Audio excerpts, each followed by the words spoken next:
easiest way to sow vegetables is actually out on the plot with your packet of seed, your taut line, which is really quite taut, and I always use a bit of stick. You can use the corner of a hoe if you want, but this is a bamboo cane.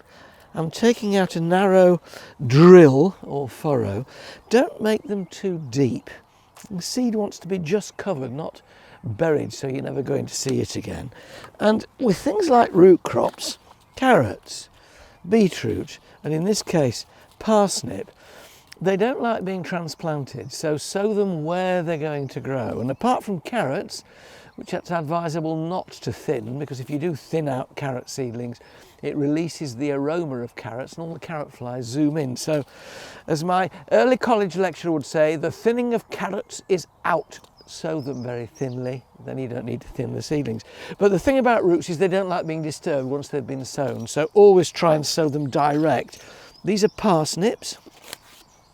Tip them out into your hand. Don't try and sow from the packet, it will all go horribly wrong and you'll get a great clump all in one place. So it's rather like salt on your fish and chips. You know, you used to do salt on your fish and chips like that. So take some seeds in your fingers and sprinkle. Some of them will lie far too close together, but try and space them so they're, in the case of parsnips, an inch or so apart, because it's no problem thinning parsnips later on. They tend not to be attacked by very much.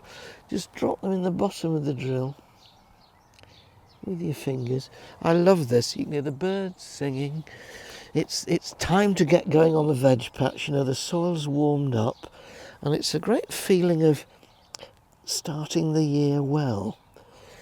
A little gap there. There's a trouble with being slightly pernickety. There we are. And in the bottom of the drill, keep the rest of your seeds in the packet just in case this lot don't come up. However good a gardener you are, sometimes things happen. Make sure you label your row. There we are. This is Parsnip Gladiator. Take the line out, put the label in to replace it. Oh, go on, get down. And then, with your fingers, just pinch back that soil so they're just covered. Do you know, I can feel the warmth in this earth now, which is really lovely. Just pinch it back to cover them and they will gradually disappear from view. There they go, right the way along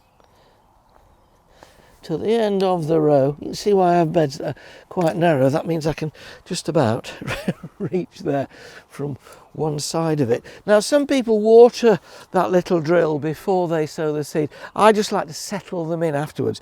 So a quick watering, even if the ground is moist, right the way along that row, will make sure that the soil is sitting next to the seed and the seed gets that magic ingredient water. Once water has hit a seed, the germination process has started, and then you must never let it dry out. You can keep seed dry and cool for years in many instances, but the moment water hits it, the enzymatic process has got going and that's when it's most vulnerable. So don't let it dry out. Now, I don't mean keep it like a paddy field, just evenly moist. There are some vegetables though that you can raise under glass earlier, give you a head start outside and plant out. Lettuces, for instance, you can sow direct into the ground, but if you want an earlier crop, start them off in things like these little modular pots here, under grass, in a greenhouse, in a porch or a conservatory, and when you've got young plants like this, then you can plant them out. I'll still be sowing lettuces out here for a succession of crops. It's a great danger that you sow a 15-foot row of lettuce on the same day, and unless you're a family of rabbits, that's too much. So here I've got half a dozen Little Gem, my favourite cos variety, and half a dozen red Little Gem, and I shall plant these out as well as sowing seeds at this time of year, and then I'll end up with a succession of plants. Little trowel, take out a tiny hole with your trowel, push up the young plant from its container, and it should come out, there you are, with a lovely little plug of roots. Isn't that promising?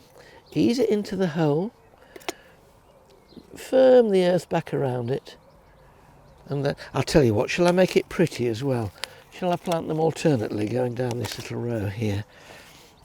just enough room. These are about 6 inches apart. Enough room to grow, because cos lettuce, remember, grows upwards rather than outwards. And I'll do a row of these here. That'll keep Mrs T very happy.